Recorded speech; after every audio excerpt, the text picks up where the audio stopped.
It's a very great pleasure to introduce Andrew Caskie to you this evening. And I'm just going to pinch a little bit of his bio for the benefit of the people online that might not have seen our entry for this evening. And as most of you will know, Andrew Caskie is the managing director of the Melbourne-based organ building firm of Nicholson Co. He joined the company in 2016 and 2 years later became the managing director, succeeding Andrew Moyes. He's responsible for the overall direction of the company and the development and the welfare of all the staff. And interestingly, prior to joining the firm, he worked in engineering projects, mainly large infrastructure projects around the UK, as he is a chartered engineer and holds a degree in mechanical engineering. That's a good combination, and he does play at Melbourne Priory and occasionally gives recitals, as some of you may have heard at St Mary Redcliffe just before Christmas. I've been looking forward to this evening's talk, having sat in on one of Andrew's lectures just before, around the Christmas time. It was from the Leeds Philanthropic and Literary Society, all about the rebuild of the Leeds Town Hall organ. Now that was aimed more at a general interest audience, whereas tonight it's more of an organ audience, so I think we'll get a little bit more of the ins and outs. So without further ado, can I introduce Andrew Caskie and ask you to welcome him. Thank you very much for the warm welcome. It's lovely to be here, and a very warm hello. I think it's over there. I'm looking to those who are online. I hope you feel just as much part of it as those who are here. I really don't want tonight to feel like an advert. If that's how you walk away thinking, then I've failed. I'm trying to make this presentation more of an interesting overview of some of the really interesting organ building work that is going on that just happens to be in one firm. That's the slant I'm trying to take. In discussion with Eric, I'm going to give a brief overview of the firm's history, and then a whirlwind tour of some of our recent, current and forthcoming projects, but then spend most of the time looking at two particular projects that are going on at the moment. And that is two town hall projects, one for Leeds Town Hall and one for Manchester Town Hall. If I think there's an opportunity for questions at the end, but if you don't understand anything I'm saying, either the technical lingo or the accent, then just put your hand up and we'll sort it out. Okay. Well, the Nicholson firm has been going since 1841 and was founded by John Nicholson, a Yorkshireman, and there he is there, looking very distinguished. He came from a family of organ builders. His father, Richard, was based in Rochdale and had started organ building in the 1820s. Father Richard was commissioned to build an organ for a Methodist chapel in Worcester in 1840. And presumably, son John came to help and put it in. And the legend is that he then said to Dad, "I quite like Worcester. I think I'll stay here." And so at the age of 26, he set up his own firm in Worcester. 4 of his brothers also set up their own organ building firms around different parts of the country. All of those have folded over the years, but we are still going. And originally we were just in the shadow of the cathedral in Worcester. This is the rather grandiose letterhead. We suspect there's a bit of artistic license in the size of the premises, but it looks rather good and we still use it. And that is on the right is the only known photograph of the interior of the original works. So we have 24 staff, which sounds, by most people's standards, that's a small firm, but by organ building standards, that's quite large. And in fact, it makes us the second largest in the country. And we believe we're the second oldest, next to only bishops. The work that we do, as I will allude in a moment, is a mixture of constructing new organs, when we were there, of older organs. I remember this. What you might call the in-between work, which is rebuilding or repairs. We work predominantly in the UK. In fact, I would say predominantly in England, but we do work all over the UK and occasionally overseas. There is just a picture portrait of some of the work that goes on. There's always interesting things going on. Sometimes I'm asked on an inspection visit, why should we come to you when you're far more expensive than the one-man band down the road, who might do perfectly good work? And the answer I always give is that in a larger firm, we have a collection of specialists. We have someone who does only tonal work. We have someone who does only electrical work, etc., rather than people doing all the different tasks. And on the right, you see there a picture of the assembly shop, where we start to do trial assemblies of organs that have been built. So, talking through these different categories of work very broadly, new organs. Recently, the largest organ we built with electropneumatic action recently was for Holy Trinity Cathedral in Auckland in New Zealand. People often say it must have been a logistical nightmare building an organ for New Zealand. And in some ways it was, but in some ways it's no different from building an organ in Bristol. Everything still has to be packed up, put on a lorry, shipped, and the staff have to go and stay away overnight. The real challenge was that in New Zealand, if we discovered we'd forgotten something, it's not quite so easy to resolve. And then more recently, we built an organ in Radley College in Oxfordshire, and this has partly tracker and partly electro-pneumatic action. And then forthcoming and current, Leeds Town Hall, which we will come back to shortly.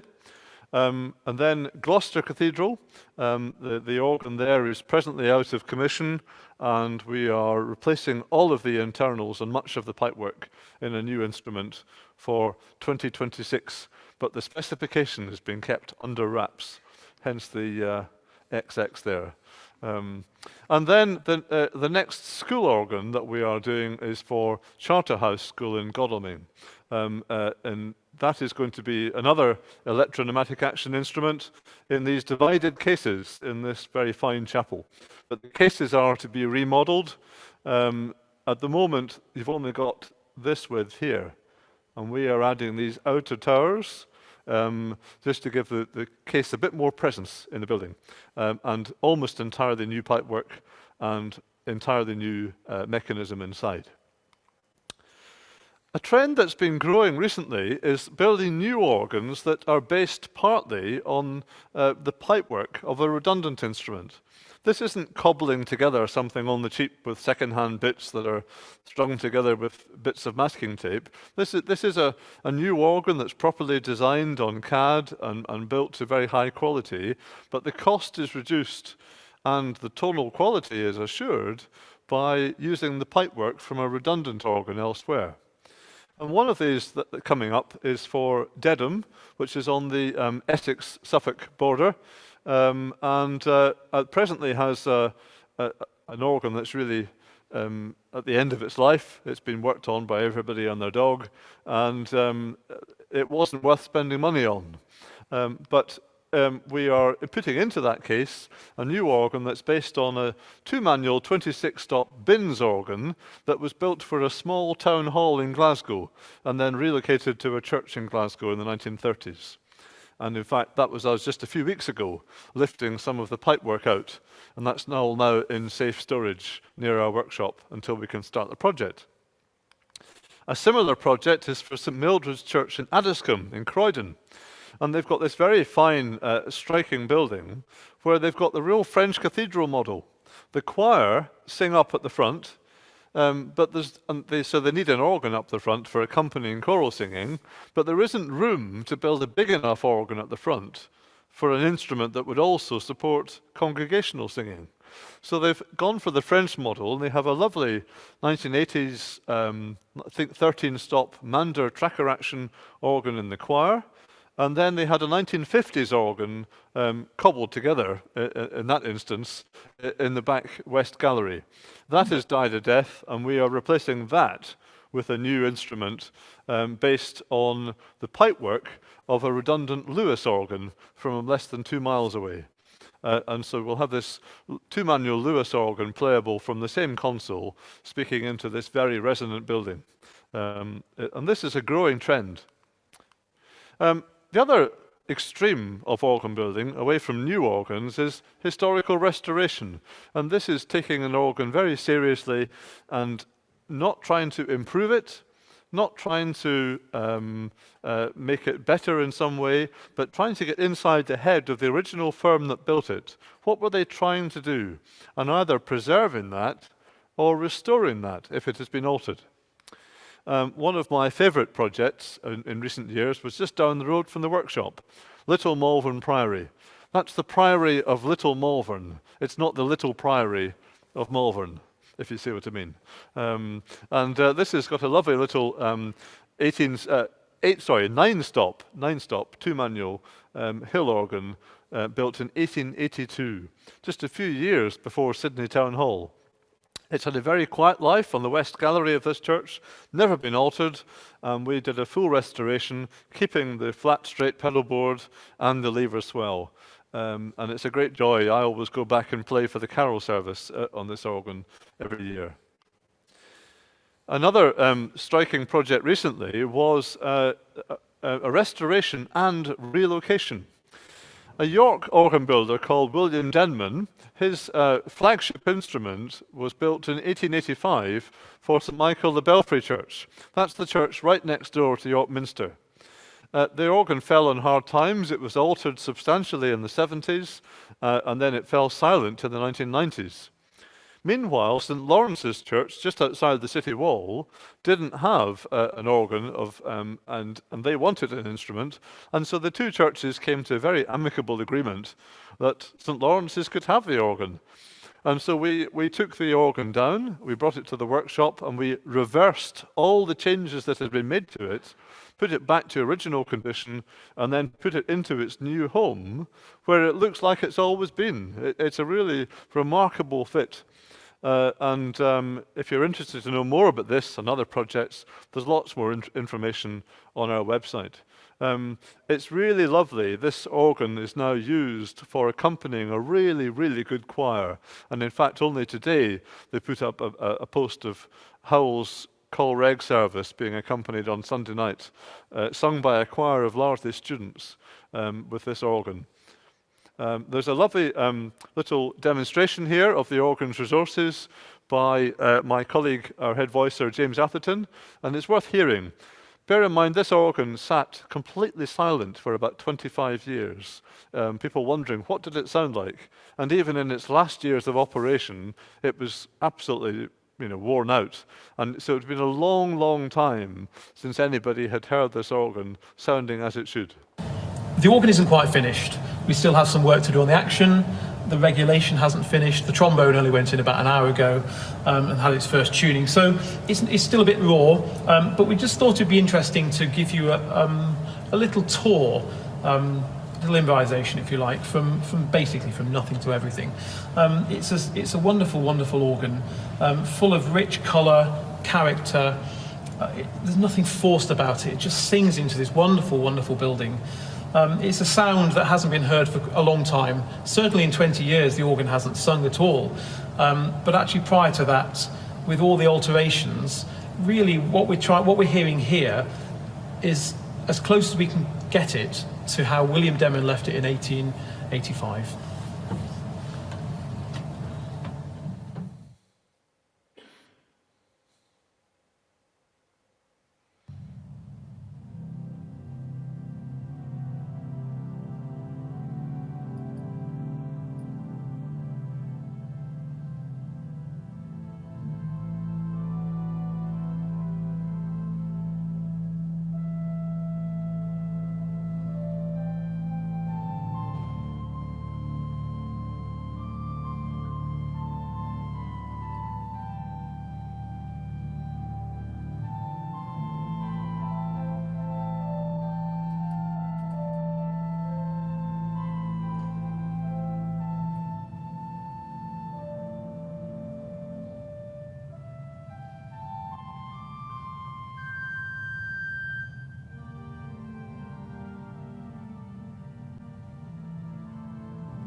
Buildery.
I was there, well, I was working the camera on that, and it was a very emotional experience hearing that organ singing into that space like that. And if you want to be encouraged, go and have a look at the St. Lawrence's page on YouTube and listen to all the wonderful recordings of their young choir.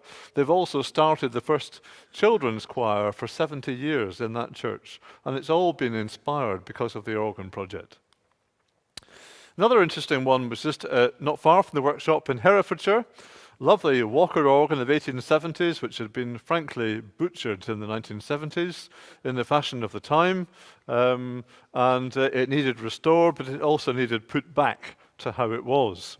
This beautiful case, and all this was restored by a firm called IFAX, who are based in Bristol. And they did a lovely job bringing back the original vibrancy of the colour. When we inspected this organ, something caught our eye in the bottom of the organ chamber, which was a rusty and redundant water engine. You may remember of how organs have been hand-pumped in the past, with somebody doing this on a lever. Well, it doesn't take much to replace a human arm with a reciprocating piston driven by water pressure. And there was one here that hadn't worked since the 1960s, so we gathered. For seeing it sitting there was too tempting, really. So we persuaded the church to pay extra to have this water engine restored.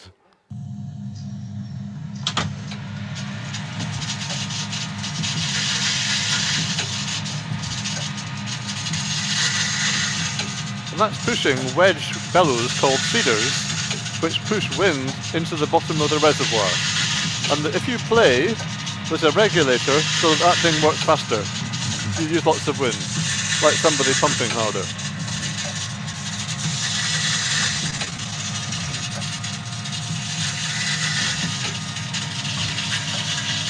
And that's creating all the wind for the organ.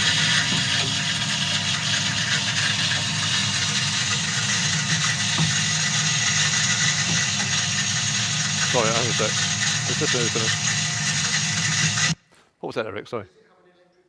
It does, yes. So you could, rather than an on button, there's a WE for water engine or BL for blower, and you choose which one you want, and then there's an off that does either. Yes, it's a rather lovely feature, that. Most recent restoration project that we finished was in Portsmouth, St Mary's Portsea, which is a suburb of Portsmouth.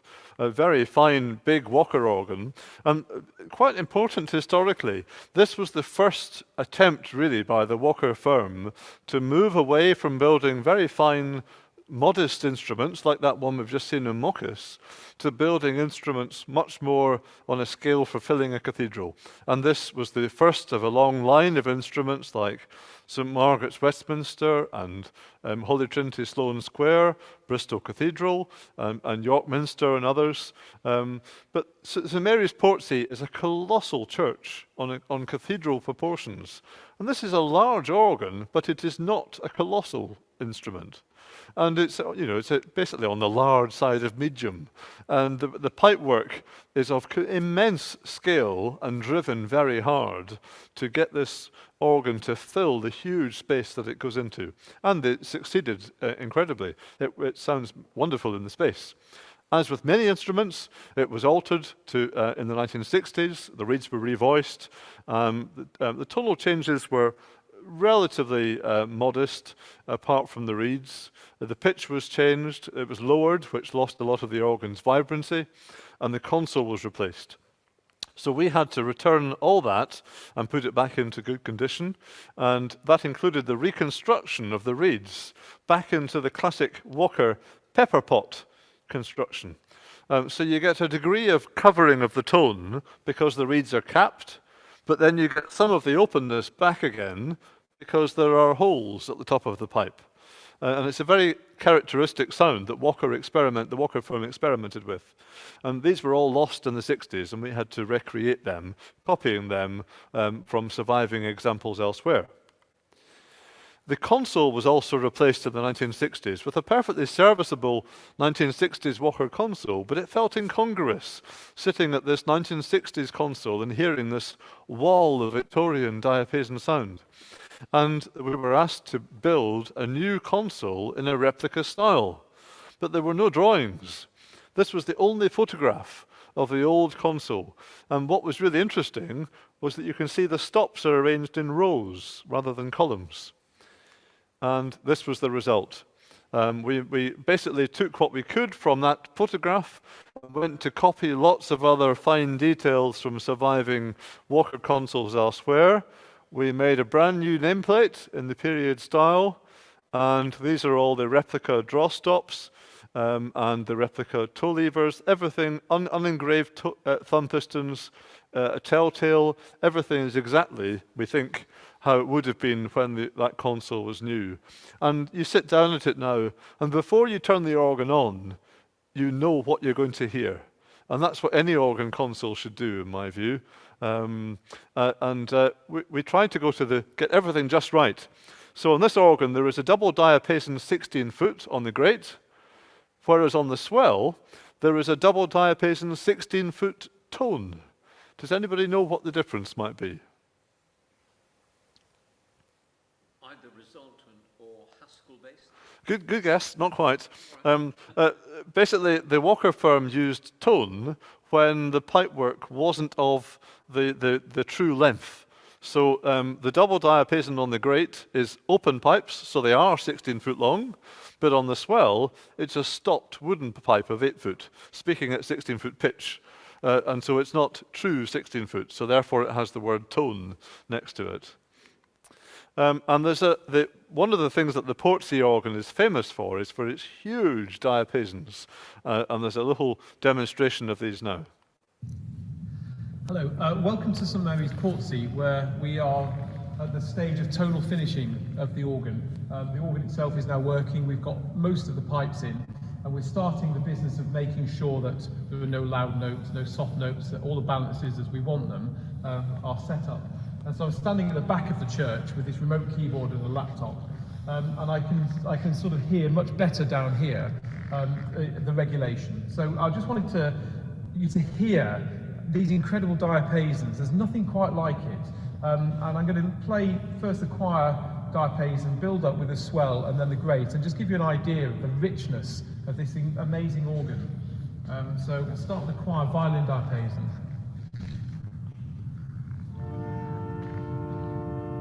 Swell. Grate open 3. Number 2.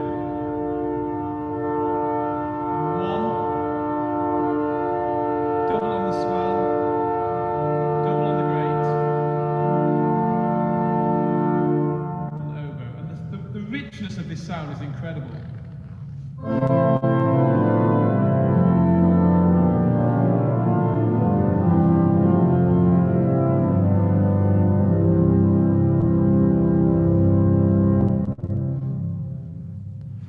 Don't know about you, but to me that's a sound of heaven. It's wonderful. And at the opening recital, it was preceded by a short service, and the place was packed. Lots of people who are musicians, and the singing in the hymns was just roof-raising, and the organ was just underpinning everything. It was wonderful. That's what those diapasons are for. Well, a couple of historical restoration projects coming up. Manchester, which we'll be looking at in just a moment. And then a little interesting bishop organ in Old Holy Trinity Church in Overwharton in the Cotswolds. And this has got a very unusual facade. You can't see any pipes. It's just a wooden grill fretwork. It's quite unusual. And then one we're particularly looking forward to, St Paul's Church in Urton, which is on the west coast of Cumbria, near Ravenglass. And this is the only organ that our founder, John Nicholson, built for any church in Cumbria. And this 18 stops, and it's being fully restored, which includes reversing the alterations it's had. So we're making a new straight concave pedal board. We're making a new pedal octave coupler. We're restoring the sesquialtera back to its original composition. And we're also restoring the hand-blowing apparatus. It's really good to be able to do a proper job on one of our founder's instruments. And so we're very much looking forward to that. And there can't be many churches with a view like that from the front door. Quite beautiful. Well, from those extremes of building new organs and historical restoration, which have a certain purity that's quite attractive, rebuilds, changing things as you go along and improving organs, they've almost become the black sheep of organ building these days, that people are embarrassed to admit to, but we only do it when we're not embarrassed, as it were. And so one we've just finished, the opening recital was 2 weeks ago, was in St Gabriel's Church in Pimlico. Now this is an organ that arguably had no historical significance at all. It had been changed and altered a lot, but it had some musical potential. And we've effectively built a new organ mechanically with the best of the pipework that was there, getting rid of the worst and adding in some new bits. It's unashamedly a rebuild, but it's for others to judge, but we think it hangs together very well. And you can see there a new nave division, speaking in this new case at the side, and just peeking into view, a brand new tuba, which every organ likes. Another one we did recently was the significant tonal changes to the 1965 Harrison organ in St George's Chapel in Windsor Castle. People often speak about the St George's organ and the Coventry Cathedral organ in the same breath, but the Coventry instrument was entirely brand new, whereas the St George's instrument had been in some ways constrained by the reuse of a lot of older pipework that has already been revoiced several times. And our work in 2019 was really dealing with that side of it and making the organ more useful for choral singing. That's the new swell chorus reeds there on the right. Another interesting one was the Welsh Church of Central London, a little corner of Wales, Welsh-speaking services about a quarter of a mile from Oxford Circus in the centre of London. I was discovered recently that there were once 36 Welsh-speaking chapels in London. I was even more amazed to discover that there are still 14, which I thought was an incredible number. And then coming up, we're working at the moment on the rebuild of St Oswald's Church in Grasmere, a bins that had been altered by Walker. And then later this year, St Barnabas's Church in Kensington, a very fine Walker that has grown and grown over the years. Then also the small chapel of All Saints in Windsor, and making some tonal changes there. And then next year, we will be doing a clean and overhaul of our instrument at Southminster and repairing some work at Emmanuel College in Cambridge and Holy Trinity Church in Stratford-on-Avon. So there's plenty going on, as you can see. Anyway, on to the main focus of the talk, which is comparing two town hall instruments. And I think it's worth exploring briefly, why do we have organs in town halls in Britain? People associate the organ with ecclesiastical use. Bonus question, where is this? Well done, Tewkesbury Abbey. But you need to cast your mind, well, not cast your mind back, but reflect on the 19th century when people didn't have access to recordings, either in records or in CDs. And there was limited opportunity to hear live music. And so one tradition that grew up was performing transcriptions, arrangements of organ music, arrangements for the organ of music written for other musical forces. And one of the really early places where this was done was by the organist W.T. Best in St George's Hall in Liverpool. There's a very interesting news excerpt of one of the recitals, the early recitals at Manchester Town Hall. And it's interesting because it shows you how little of the programme was organ music. You've got an arrangement of the overture to Handel's Oratorio Samson. You've got a piano piece by Sterndale Bennett. You've got an organ piece by Wesley. Another arrangement of an overture. Another piano piece by Niels Gadd, and then Mendelssohn's Nocturne from the Midsummer Night's Dream, arranged for organ, and Wedding March, arranged by Mendelssohn. So in that whole programme, only one piece of organ music, and that was indicative of what was popular at that time. I recently complained to a fellow organ builder how it was you couldn't find a really serious recording of the Manchester Town Hall organ because the only recordings we could find are both of cinema-style playing. And I was rightly rebuked by my colleague who told me that, well, that organ was designed to be entertaining and to entertain the masses and to play all these popular programs. It wasn't designed for performances of Widor symphonies and Vierne pieces and so on, much glorious though they would sound. And so this whole tradition grew up in England, particularly, of these very fine organs that were almost symbols of civic wealth and prowess. Birmingham, Huddersfield, London, of course, Leeds, which we'll look at later, and even organs that you can't see. Well, Manchester we'll look at first. And in the 19th century, it had really exploded in its population, and particular wealth coming from textiles. Also lots of soot, which we'll come back to later. They wanted to build a new town hall, and can you imagine architects being given this brief?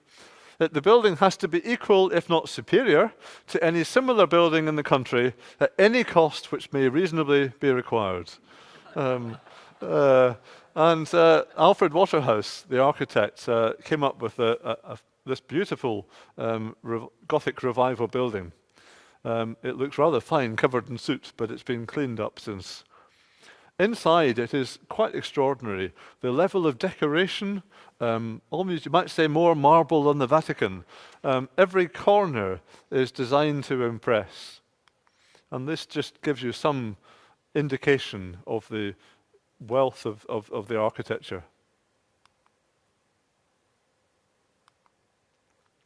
It's quite gloomy inside, very clever use, and this is apparently a Waterhouse thing, that clever intentional use of shadows and lights, and so it's not intended to be brightly lit. And so you have this sense of walking through the history, a bit like the Houses of Parliament, perhaps. And that's it on the outside. Quite a difficult site. This is the town hall building. It's triangular. And set into the middle is the concert hall. You can see an aerial view there. And that's the ground floor. So you come in the main entrance into this, what's known as the Statues Gallery. This is it here. And then you go up these very grand staircases, which leads you to the Bees Gallery. The bee being the busy bee being the symbol of industrious Mancunians. And then you go through these doors on the right into the Great Hall, which you can see there. And at the back of the hall is the organ, which we'll come on to in a moment. Also in the hall are these murals, the Manchester murals, painted by Ford Madox Brown. And it's really instructive, reading old newspaper articles, just how the intention of Manchester Corporation, that this hall was designed to bring culture to the people. They had what they thought was the best organ that money could buy.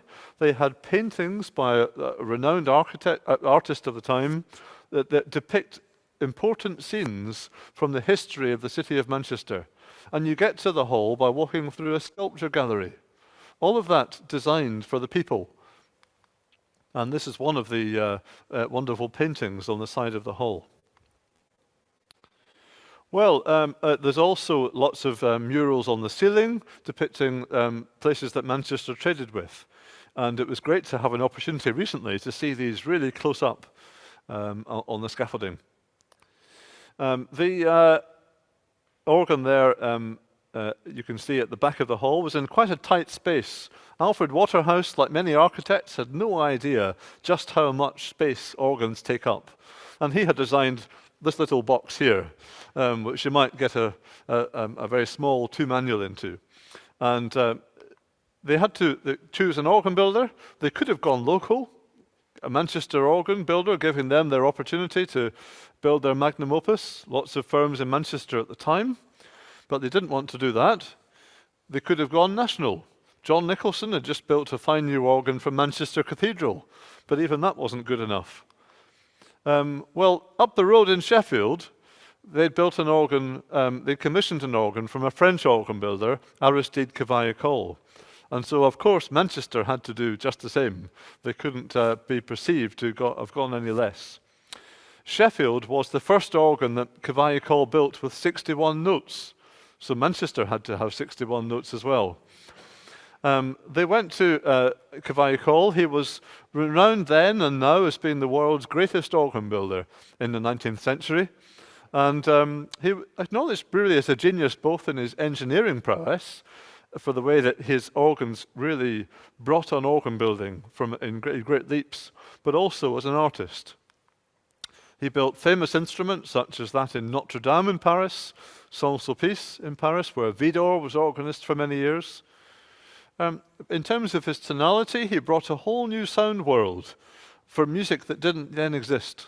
and it inspired many composers such as Guillemot, Franck, Vidor to write music for this new sound world. Very romantic and warm and expressive, later symphonic in his later instruments. Some orchestral imitative sounds like a flute harmonique, the fond d'orgue, that's the foundational sound, very warm and rich, and of course powerful reeds. From an engineering perspective, he introduced machines invented by an Englishman, but no English organ builder was interested, that allowed larger and louder organs to be played comfortably from a keyboard. And he also introduced new methods of changing stops quickly. And just to keep his hand in, he took out a patent on a new version of a bandsaw. Quite a remarkable man, I think. There's a very good set of DVDs all about him, if you want to know more. He built 9 organs for British shores, very few of which survive in anything like their original form. And Manchester was no different in Manchester was the last of the organs that he built in 1877 and was enlarged by him later, but again was altered like so many of the others. Well, we looked at Waterhouse's sketch before, and Cavaillé came up with an indicative case design, which Waterhouse beefed up into this very elegant looking case. And what I particularly like are these staircases going up the side, and then the typical French detached and reversed console. So in other words, the organist is sitting there with their back to the instrument, and they're looking out over the hall. The contract still exists for the Manchester instrument, and it was wonderful to be able to see that. And then this is the organ that was eventually built. That's a sketch of it and a photograph. And I hope you would agree that it looks particularly tall and elegant with these staircases. These windows here reveal the organist's retiring room. And when you were doing a recital, you would sit in there on your chaise longue and smoking your cigar, and when the appointed hour came, you would put your cape on, and then you would appear down these stairs and sweep onto the stage and give your recital. And that's a closer photograph there.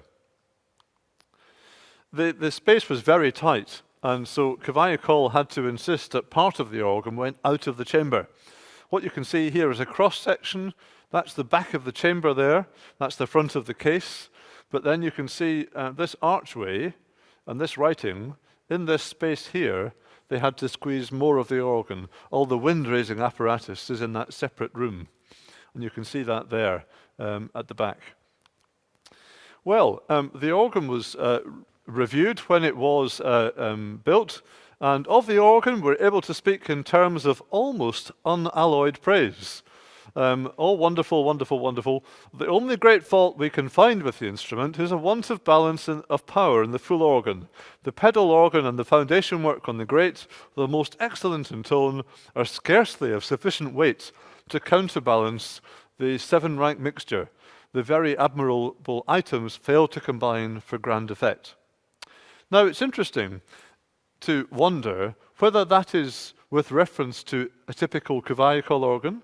Was it bass light in comparison to Cavaillé work? Or was it bass light in comparison to English ears who preferred a good rolling open wood under it? We'll never know. But the great and good came to play the organ, such as Alexandre Guillemot, Saint-Saëns, Gigoux, they all came and played. But 16 years later, Cavaillé was asked to return to the hall to add some extra bass, to give a bit more foundation. And he also added a solo division, so the console needed enlarged. And the only place that could be found for these pedal pipes was by removing those staircases at the side, blocking them off, and putting the pipes in there. And you can see the original side facade here, hidden from view, since 1893. And so the organ changed from this appearance to this.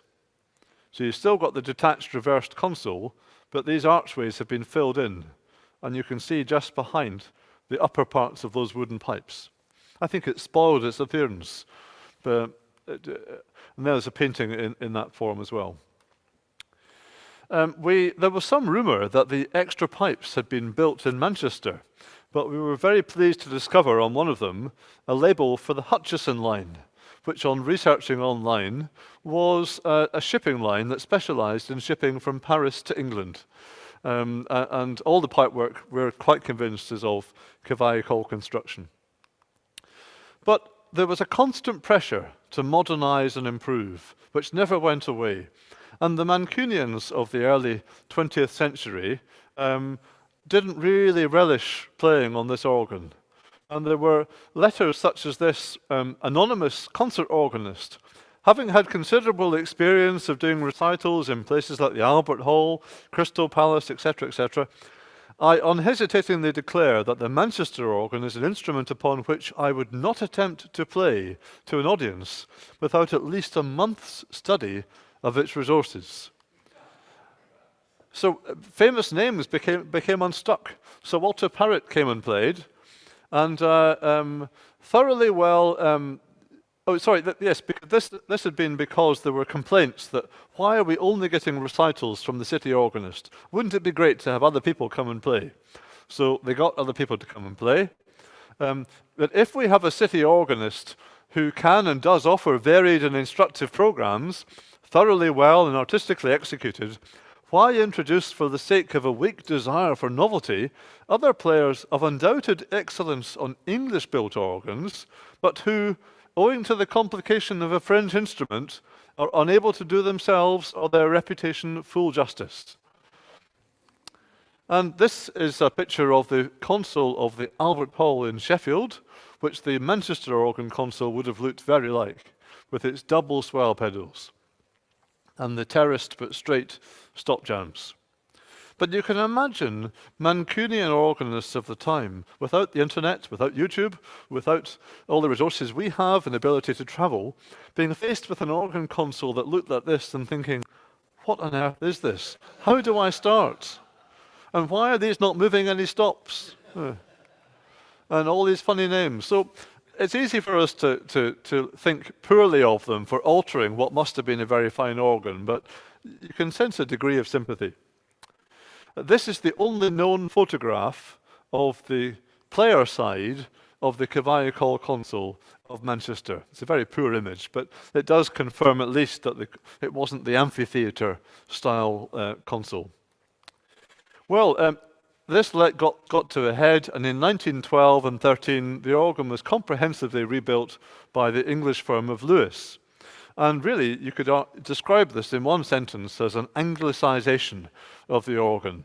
It was turned into a tub-thumping English town hall organ with a proper tuba, a proper open wood, and pneumatic pistons and all the rest. And the action was all converted from the mechanical action to pneumatic, a new console, and lots more pipes. But it's interesting that almost as soon as this work was finished, with this huge console, that there was a review that said, at a first hearing, our impression was that the additions are by no means a clear gain. They add very much to the power of the full organ, but the organ was never one for powerful combinations, but was rather remarkable for the individual beauty of the stops in separate use. And it's interesting, even then, they possibly realized, what have we done? But that state-of-the-art English town hall organ, after 16 years, was already out of date and needed the console being brought modernized. And then in 1970, it was effectively that Lewis organ was electrified with a mobile console. But it wasn't really, there wasn't much restoration going on. And so there is the changing appearance of the organ from 1877, 1893 until 1970, and 1970 onwards, with the mobile console on the hall floor. And I think you would agree that actually it's looked worse and worse by removing the focal point of the console. Before dismantling, the organ was in a terrible state, far too much in the chamber, and it really lost its way tonally. It was filthy. A lot of the pipework had lost its French character because the pitch had been flattened and tuning slides had been added which covered over the slots, which give the diapasons a real French timbre. You see some of the the dirt on the inside. Pipes were collapsing, and the electrical stuff from 1970 was at the end of its life. Quite poor plastic hosing had been put in different places. Virtually every reachable surface of the organ had been covered in green gloss paint, and leatherwork hadn't been repaired. And you get the impression of an organ, really, that had reached the end of the road. And that was the big, impressive 5-manual console. Pipes were collapsing, and this is a typical scene of 1970s and additions to unrestored original material. But there were hints of beauty.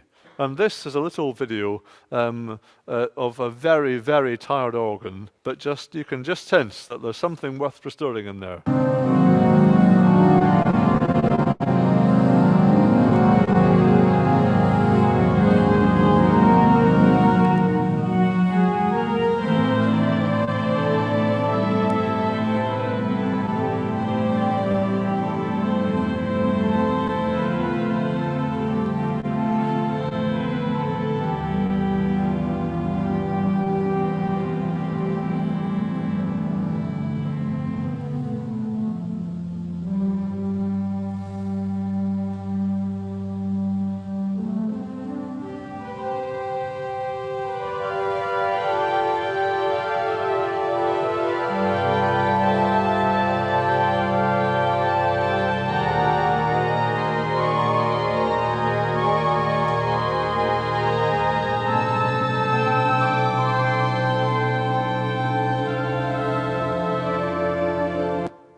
Now, if you close your eyes, I think many organists would think they were in France, hearing that wonderful sound. If you forgive an awful slip on the pedals, there's another demonstration of the organ played by me, but my defense is I had to wear steel toe-cap boots.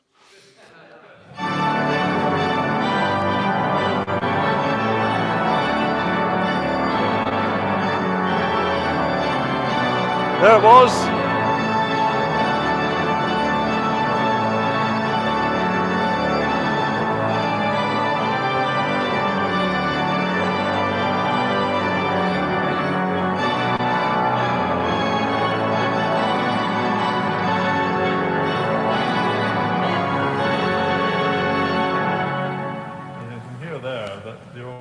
Starved of wind at the moment. The pipes are full of dirt, they're not speaking as they should be, and there's just very, very veiled shadow of the grandeur that was once there and will once be back again, even though impressive though it might sound at the moment.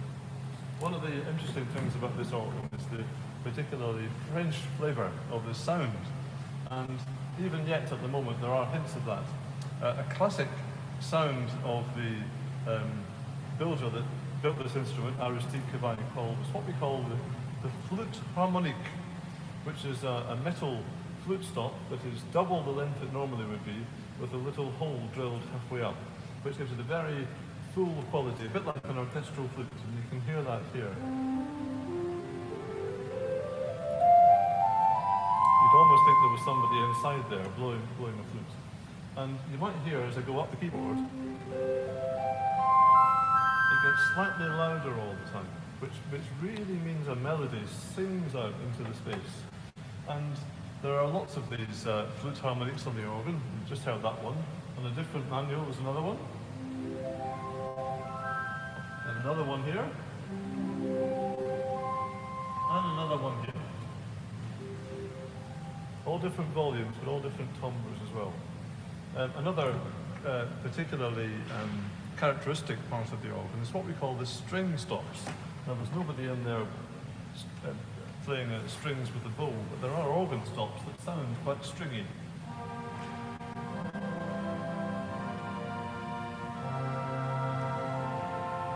And that comes from making pipes that are especially narrow in their diameter, and often with a slot in them as well, which gives them that slightly stringy character.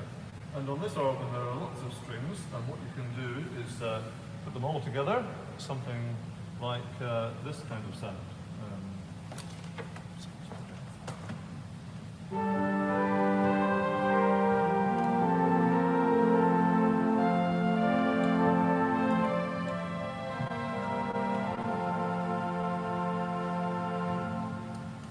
again, anybody familiar with the French romantic organ would hear that and go, oh, there's much beauty as well as grandeur. And that's one of the things that it's important to try to bring out in this project, that it's not just the organ isn't here to make just a grand noise to fill the room. There are many beautiful, quieter colours which need to be brought back. And 10 seconds later, I turned the organ off for the last time and it said, thank you. It was absolutely worn out. You may wonder, how on earth is this being funded and why is this organ being done? And it's because it fits into a much larger project to restore the whole town hall building. It's costing £340 million. 339 of that's on the organ, of course. But that was a joke. But they're doing everything. They're ripping out all the plumbing and electrics and starting again. And the whole place is being brought back to first-class condition. And the organ is just one part of that. It was a very interesting experience for our team being on site to dismantle that organ when we were just one of many contractors on a very large construction site. We're not used to that. And it was really interesting and particularly satisfying to see their interest in the organ. So much so that I was asked to do a lunchtime talk in the canteen for about 100 people, electricians, scaffolders, plumbers, and roofers, and so on, talking about the organ project. And they were all really interested. That's the scene in the building at the moment. Well, what to do with the organ? You could just abandon it, or you could patch it up, you could modernize it further, restore it as it was, build a new organ. But the brief that was given out to tenderers, and which we wanted to do, was to put it back to how its original builder intended it to be. So this is not a historical restoration, because large parts of it are missing. It's a historical reconstruction. The easy bit is to strip out all the non-original additions, and then the more challenging bit, but relatively straightforward, is to restore all the original material that remains, but then we have to make brand new, in a period style, all the stuff that has been missing since 1913. And why are we doing this? Why not just build a new modern action? And it's because of that belief that an organ has an integrity when everything all stacks together and the action is designed of a piece with the mechanism, with the console, with the pipes, with the casework. It's not just a machine, it's a whole creation. There were a number of international firms that were approached and tendered for the project. We decided to team up with colleagues from a Dutch firm, Flentrop, who we get on very well with, because it's a very large project, and we get on very well with them, and we're sharing it. So we're doing the project as a joint collaboration between the two firms, which is going really well. We're really enjoying it, and we were pleased to win the contract. So just to go through the work on this, we can't unfortunately go to some dusty archive and blow off some drawings and say, this is how it was, because they don't exist anymore. So we have to come up with our design for the bits that are missing based on clues that we found during dismantling of the organ and from interpolation from details that we find in other instruments that survive. So, for example, when we dismantled the organ, we were able to tell conclusively that the mechanical action runs must have been here and there. But what we don't know is, well, how thick were the trackers? And that's a detail that we can copy from a surviving organ elsewhere. That just gives you a picture of how we've pieced together that design. The dismantling was a major task. We had to remove every last trace of the organ, casework, building frame, even the floor of the organ chamber. And it filled 6 lorries and 3 vans. That was us on day 1, and an immense amount of scaffolding to get the whole organ out. That was the first pipe coming out, and lots of hoovering as we go. It was a bit filthy, as you can see. And lots of labelling of things. Collapsing pipes, And eventually, we started to get everything out. People are always amazed how much space dismantled organs take up. Lots of labelling, and lots of drawings informing sketches, which are now proving invaluable. And here is an example of one of the clues. Ignore the horrible green paint, but on this original timber here, you can just see there the silhouette of what was once a rollerboard, spreading out mechanical action. So that was a clue. It told us how big the rollerboard is, and it told us where it was that we were able to find inside the organ. There was another one here. You can just see that silhouette there, underneath that white paint. Lots of discussions on site, and taking that down. That was in the chamber at the back, taking the reservoirs out. These hadn't been out since 1877. And that's Eric Winkle. He's the managing director of Flentrop. This is where the swell box once was. And lots of wonderful finds as we took the organ out, including this beautiful cherub that sits on top of the case. Casework coming down. You see there this green paint just applied where they could get to. So we were left, that's what it looked like when we arrived on site, and this was a scene not seen since 1877, a completely empty organ chamber. And that's now been beautifully redecorated and cleaned up, ready for the organ to return. Although the organ restoration is a big project, it's still not going to take as long as restoring the whole town hall. And so the organ went into commercial storage.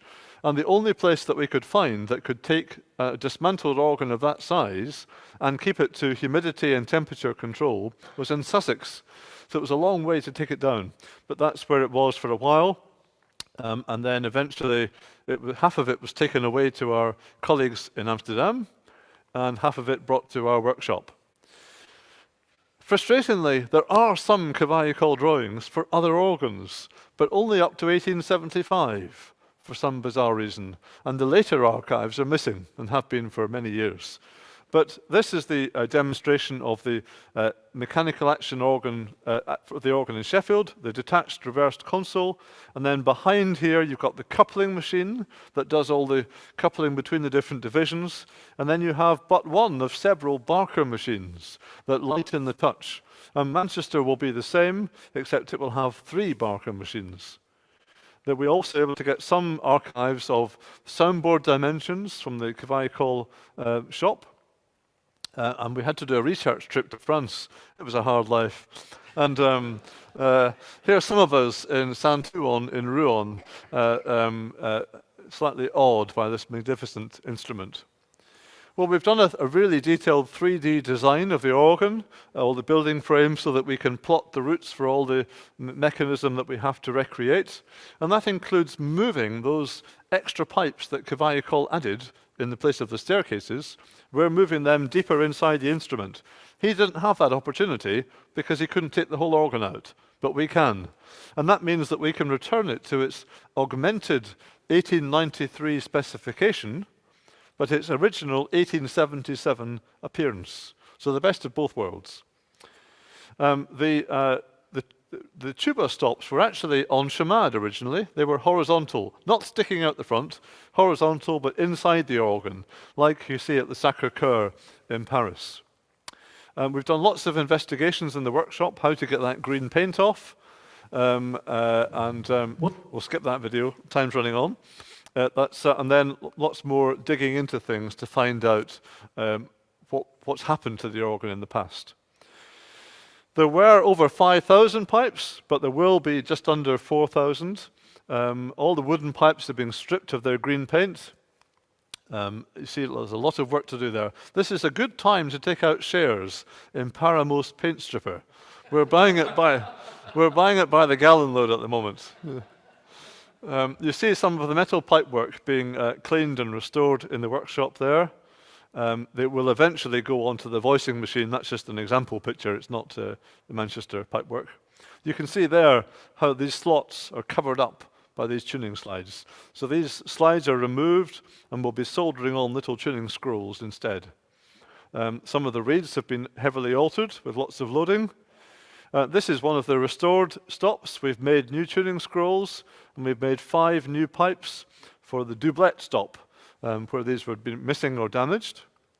More repair of the Manchester pipework. You see a collapsed foot has been replaced there, reshaped. Paint stripping going on.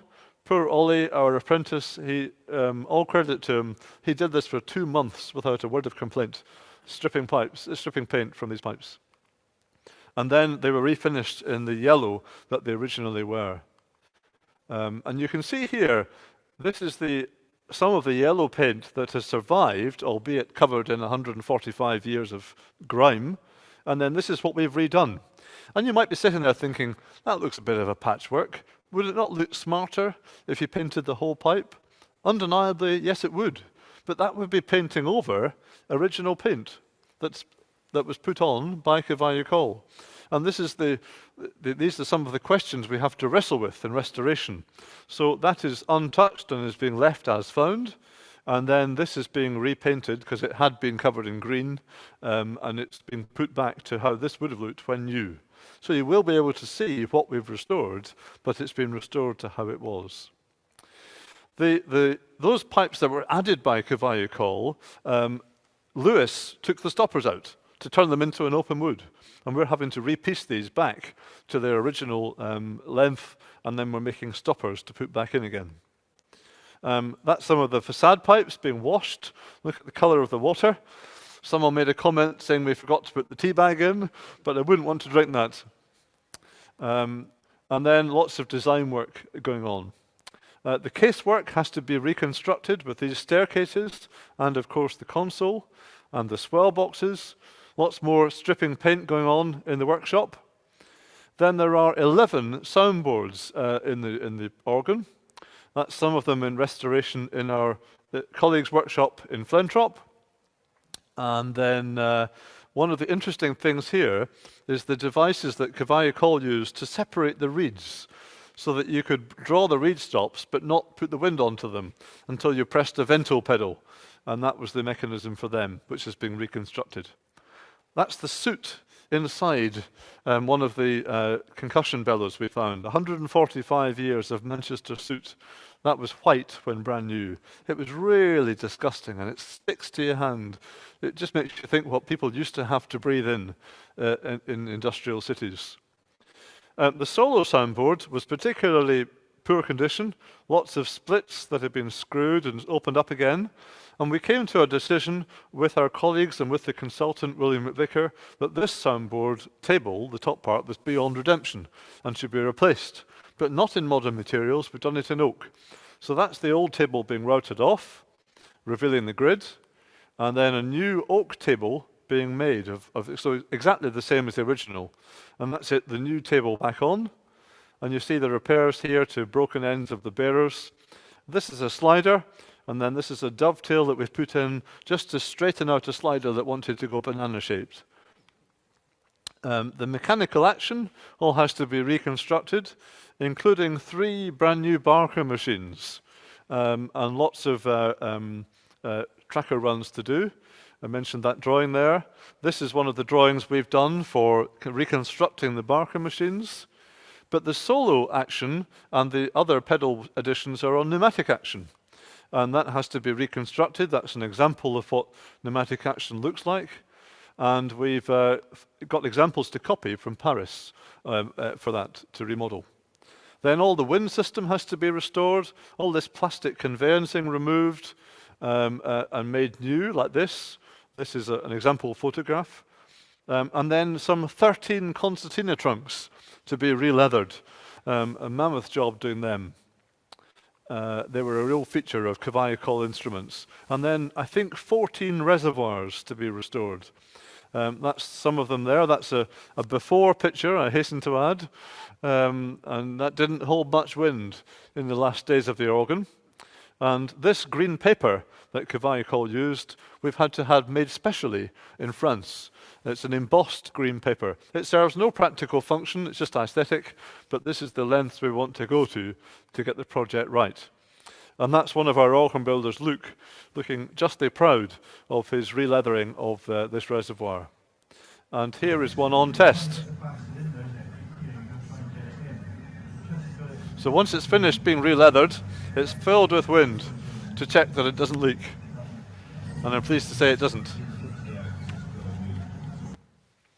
Console has to be recreated to look like that. And then one of the interesting things we're doing in working with another firm is that we're having staff exchange. So we're learning how to do things differently. It's really useful. Lots of discussions. So we hope that Cavani Cole ultimately will be proud of what we're doing to reconstruct his famous instrument, the last of his instruments for the UK. Manchester is much more complicated to explain. We'll move on to Leeds now, but I promise it will be much briefer because it's much more straightforward. The console hasn't been made yet. We haven't started that yet. It's very interesting doing these two projects which are completely contrasting in approach. Manchester is a strict reconstruction, stroke restoration. Leeds is a new organ. It's a very different kind of project. Again, a big industrial city, a very prestigious town hall with this enormous tower on top, and opened in 1858. And it had an organ from day one, built by the London firm of Gray and Davison. But it was reported to be fine tonally, but unreliable, I should say, mechanically.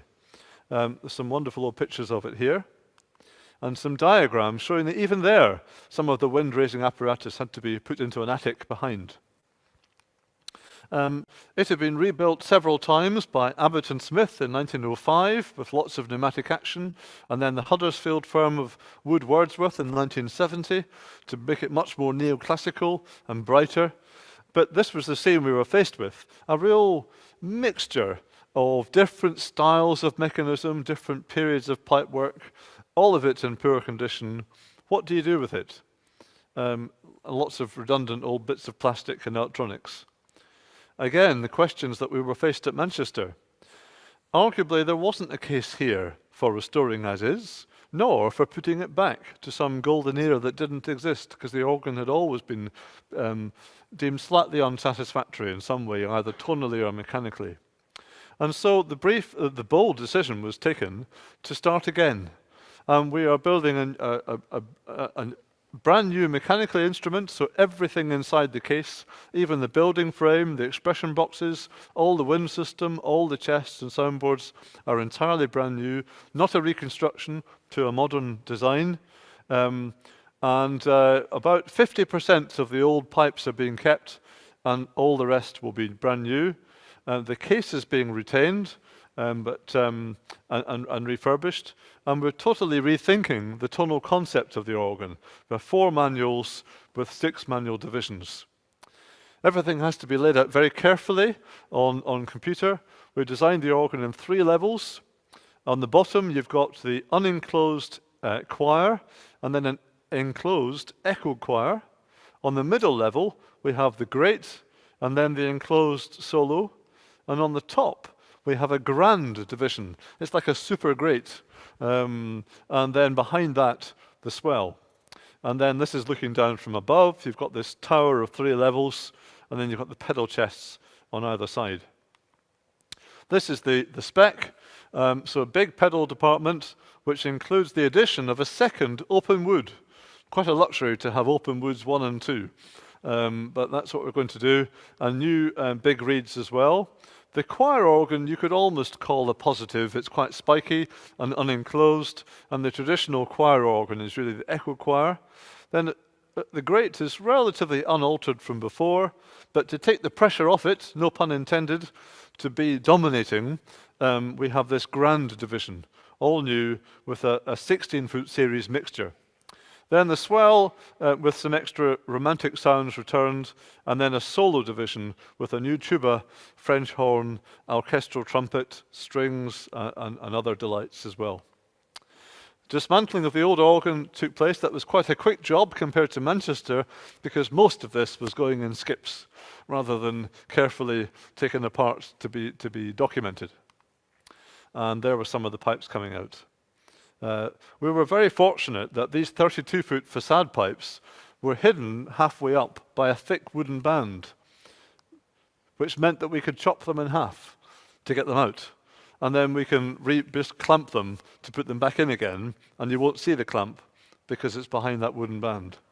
They haven't been out since 1858.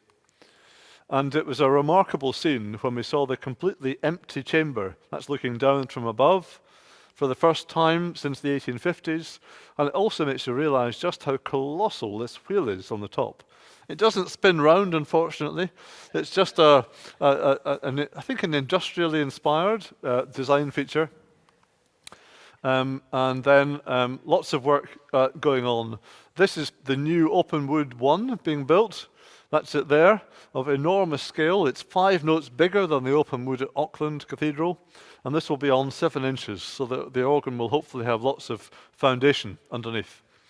That's some of the older pipework. That's the trombone, the triangular stop, conical resonators, which have been repaired and painted. Any old pipework being kept is being treated, with a free hand. Sometimes it's being restored, sometimes it's being revoiced, depends on what we want to do with it.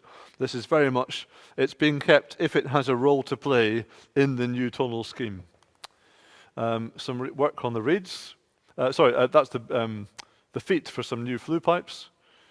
And then measurements of the facade pipes, which are being repaired. 5 feet circumference on bottom C of the double open diapason. Some of the new pipes being made in our workshop. That's a very interesting stop, the flute à pavillon, which is like a bell gamba. Really interesting stop with these flared resonators. These are the boots and shallots and some of the resonators of the new 32-foot bombard. That's the 16-foot octave. And in Victorian style, we're calling it the Grand Bombard, which we think will look rather good on the draw stop. Just to give you a quick flavour of some of the work that's going on, this is my colleague James talking about the new orchestral strings that have been made for the solo division. Here on the voice machine we have the strings for the new solo organ at Leeds Town Hall. At the rear we have the 8-foot violoncelle, and at the front we have the voix celeste. There's very much a French influence in the solo organ, along with the violin that we demonstrated a couple of weeks ago. Part of the reason for this was that when Graham Davison built his organ, their organ I should say, in 1855, French influence was very much to the fore there with some of the reeds. The secondary great division was very much based on French lines, and it's a tonality and an ethos that we wanted to bring back into our organ, and 1 or 2 other French influences in there. There's a voix humaine on the swell organ, and the swell heavy pressure reeds are very much French influence, as are the pedal bombards. In the solo we have the voix éoline, which again I was saying was influenced from the organ at Saint-Ouen. Here, this is very much, Carrie Cole was very much into the fore of the thinking of the sound that we wanted here, of these very sort of keen, but not orchestral strings. That sort of harsh, over-thin Hope Jones type sort of sound is something that we were keen to avoid. So the violoncelle is a reasonably narrow scale, slotted all the way to treble C, and straight from there onwards. The voix celeste is 1 note smaller. However, on the violoncelle, I brought the scale out up into the treble, to the very top, to actually broaden out the sound and give it a little bit of extra power. We didn't want it to be too brittle at the top. The voix celeste, the scale runs all the way through, so the top note is actually quite thin. Lots of beards all the way through to give that sort of energy to the sound. It's on 7 inches of wind. Generally with undulants, the undulant stop, the voix celeste, which is out of tune, is generally softer. But in this instance, I've actually reversed that. The voix celeste is actually louder than the violoncelle, and it's a lot keener. And the reason for that really is that the violoncelle needs to play a role in the French Romantic music to blend with the 8-foot flute that's there with it, to go with the foundations on the great organ. And I didn't want it to be too keen to bring too much attention to itself, whereas the Voix Celeste needed really just to be the stop that really colours the violoncelle. And so I've decided to sort of reverse that sort of usual partnership. And it's come out, I think, quite well. So I'll play you a few notes on the violoncelle first, then on the Voix Celeste, and then together you'll hear that sort of difference. So this is the violoncelle, which again is still quite keen.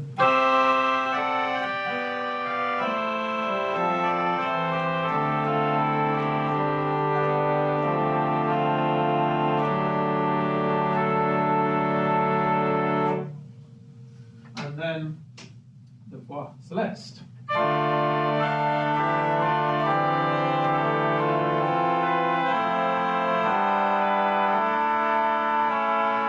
Quite a lot edgier, quite a bit brighter, and a bit louder. The two of them together, if I play a chord on the violon first, all of a sudden that's quite a different sound.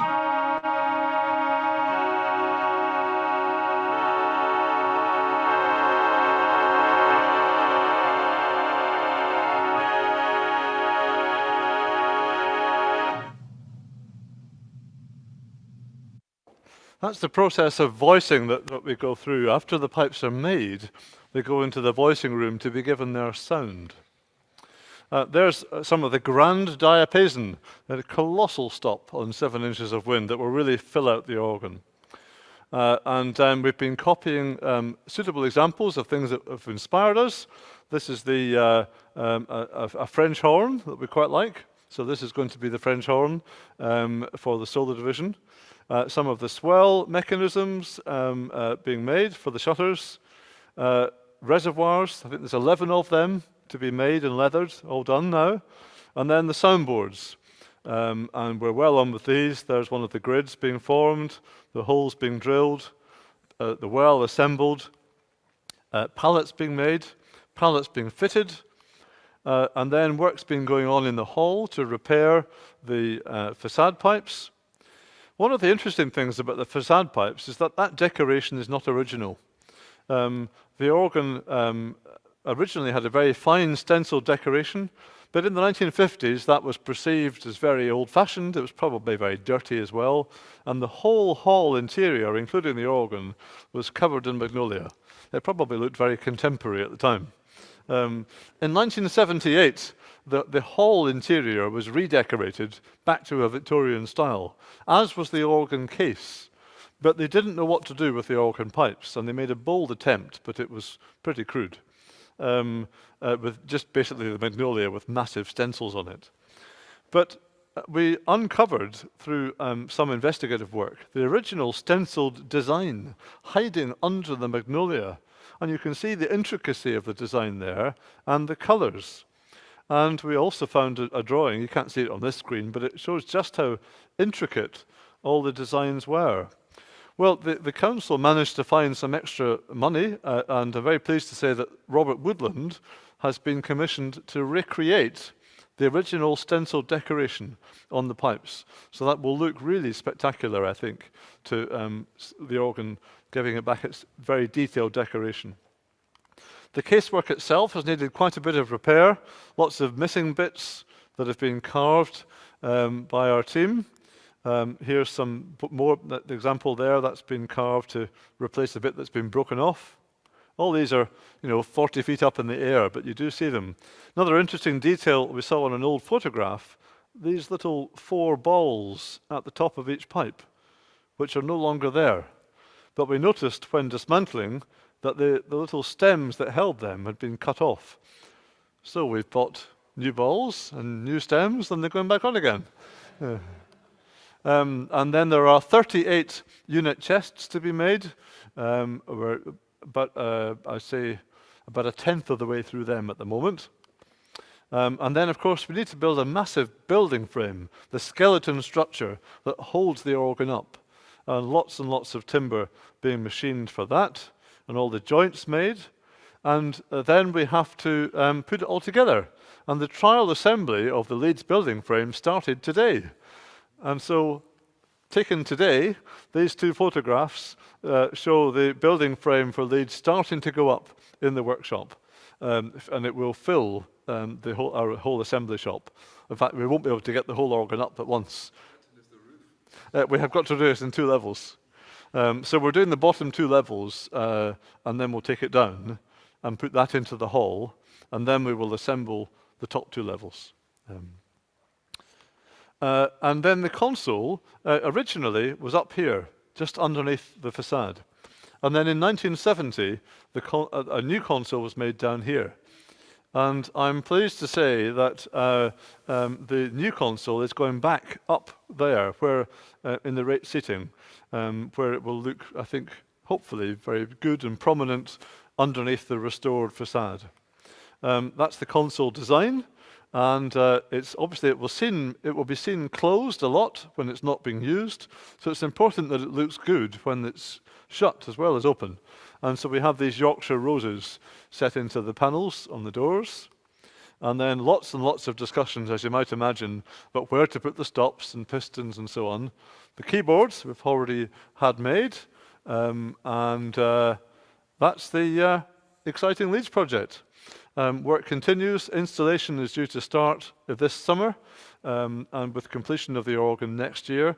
Like Manchester, it's set into the context of a building refurbishment. That's not so far-reaching at Leeds as it is at Manchester, so it makes life easier for us.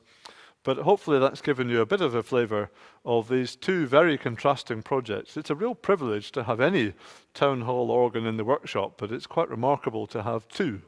Although some of our guys would say it's too remarkable, we can't move, which is a problem. But it's really interesting to have these 2 landmark projects, and I hope that that's been an interesting overview. I'm very happy to take any questions. Did you mention budgets for all these? What they're costing? I didn't. The Leeds project, I think I'm allowed to say, is the best part of 2 million. And is being funded largely by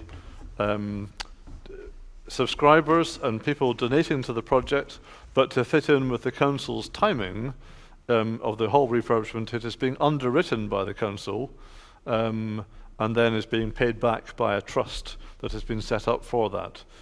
I don't think I'm at liberty to say the Manchester figure, but it's a lot. As you can imagine, there's a lot of work involved. But it's great to have the privilege and the opportunity to do a proper job, as it were. Because on a job like Manchester, we have to go and, I joked about it, but we do have to go and visit instruments in France. That costs money. We have to be able to experiment with things and try that. Oh, that doesn't work. We'll do this instead, without being ever conscious of the meter running, as it were. And so it's really great to have the opportunity to do that. Please will you come back when it's all done and we can actually hear it? Well, I could, but I'd much rather you actually come and see and hear them. Yes, yes, yeah. Do come and hear them. Yes, yeah. Yes, of course. Yeah. Andrew, that was a terrific evening. Thank you very much indeed. It gives me enormous pleasure to know that you're doing this. About 10 years ago, I was asked to write a substantial article for a magazine called Manchester Sounds. So I've been all over the organ. I've been round and round it. And I was asked to do it because they felt that it would be abandoned, the organ would never speak again. As I seem to recall, they did have the money to do a rebuild some years back. I think it was ring-fenced in a bank called Lehman Brothers, as I recall, and they lost the lot. But I was interested, again, my memory's a little bit hazy about this, it was 10 years ago, that when the hall was designed by Waterhouse, nobody had made provision for the organ. Is that your understanding? Waterhouse, we believe, had made provision for one, but not nearly enough. Ah, right, It was a very small space that was left. Because I thought there was a lot of feeling at the time that it was not as worthy as Preston, for example, or Leeds, because the other civic organs had the magnificent 32-foot pipes at the front, which of course they couldn't manage in the hall. But lastly, I'm interested that you're choosing to use the Barker lever action, because it was never satisfactory in the very first instance, was it? This is why, one of the reasons why Cavalier Cole came back, because he was dissatisfied with the action then and put in a new action in whenever it was, when he added the fourth manual. Not quite, no. So the organ was built as a 3 manual, with straight tracker to the pedals, and with 3 Barker machines for each of the 3 manuals. Right. And then in 1893, when he made his additions, the additions were put on pneumatic action because there was no room to retrofit mechanical for them. But as far as we're aware, the mechanical action from 1877 and the Barker machines, they weren't touched at that point. And they survived until the Lewis rebuild of 1913, when all of the Cavalier-Cole mechanisms, mechanical and pneumatic, were removed and replaced with brand new Lewis pneumatics.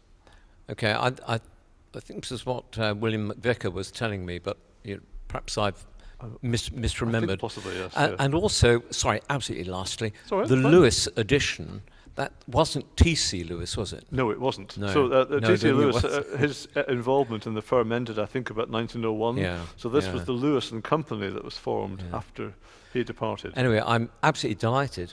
My article, I spent so much time writing, is now redundant. Good. I suspect the project probably wouldn't have happened on its own, but so it's wonderful that it's been able to slot into the context of the much larger project. And you've got the same happening at Bristol Beacon, I think, with the organ being restored in the context of the whole building being refurbished.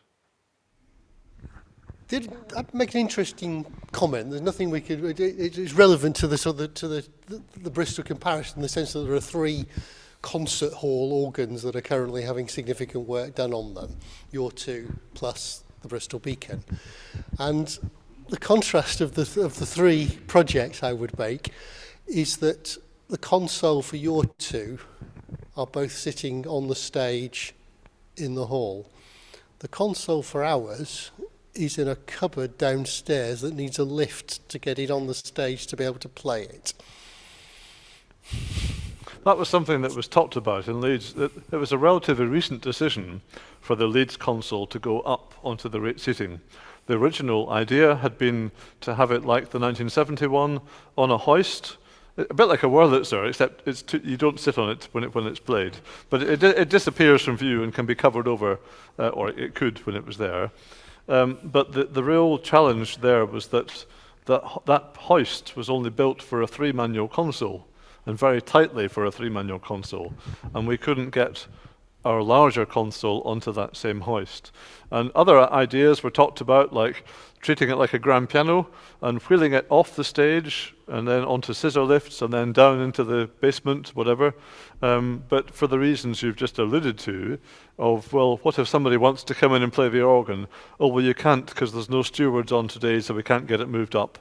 They wanted to avoid that scenario, and certainly having the console up at the top permanently there will mean that it's always available and accessible. And of course, Manchester being tracker has to remain where it is. Good luck to them if they try and move it.